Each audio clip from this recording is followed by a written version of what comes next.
Samahan nyo nga pala kami ngayong araw mga katwini. Ano ba naman sa mga oras na yan ay naghihintay kami kila tita? Dahil nga ay nandun sila sa city. Yung kasama nga pala ni tita yung aming bunsong kapatid. Mahal nga pala yung pamasahe mga katwini. Kaya naman ay dalawa lang sila sa pagpunta doon. Akala ko nga pala sa mga oras na yan ay 15 minutes lang ang paghihintay namin dyan. Kaya naman sa sobrang tagal nila ay bumalik na lang kami sa bahay. Ano ba naman ay sobrang init? Kaya nga pala pumunta sila sa city mga katwini. Dahil nga ay bumili sila ng mga fruits para sa pinsan ko. Nang nakalipas na nga ilang minuto at ito nga ay nakauwi na sila. Ayan nga ay napakasaya ng pinsan ko mga katwini. Paano ba naman ay binilan siya ng unicorn ng kanyang mama. At ayan sa mga oras na yan ay naglaro na itong pinsan ko mga katwini. Maya maya nga lang ito nga ipapakita ko sa inyo lahat ng binili nila tita. Hindi nga lang pala prutas yung dala nila dito mga katwini. At yan nga ipapakita ko na sa inyo lahat yung mga binili nila. Meron nga pala ditong grapes, dragon fruit, avocado, kamuti. At ito nga ay nag-order din sila dito sa Jollibee. Hindi na nga pala sila dito nag-order ng fried chicken. Ang mga in-order lang pala dito, hamburger, mango peach, french fries, spaghetti. Yun nga lang pala lahat ng mga in-order nila sa Jollibee. At ito pa nga yung mga binili nila na prutas. Binuksan ko muna pala dyan mga katwini. At ayan nga yung orange, manga,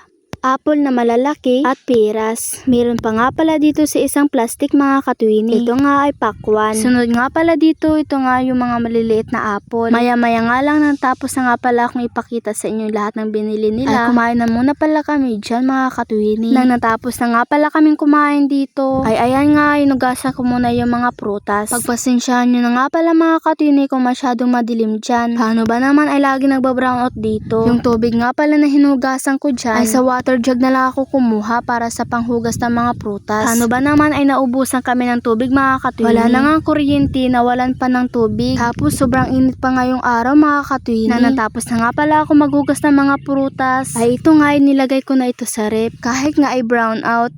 At sa mga oras na yan ay nagdadalawang isip talaga ako kung dito ko ba talaga ilalagay. Paano ba naman ay ang pangit tignan. Kaya naman ay napagdesisyonan ko na ilipat na lang dyan. Ko na nga lang pala nilagay mga katwini. Dahil nga wala naman dito nakalagay. Kaya naman dyan ko na lang lahat nilagay yung mga prutas mga katwini. At finally ay natapos na nga pala. O siya, yan na muna pala yung vlog ko. Bago ko nga pala tatapusin yung aking vlog, huwag kalimutan mag-follow, like and comment. Thank you for watching. Bye!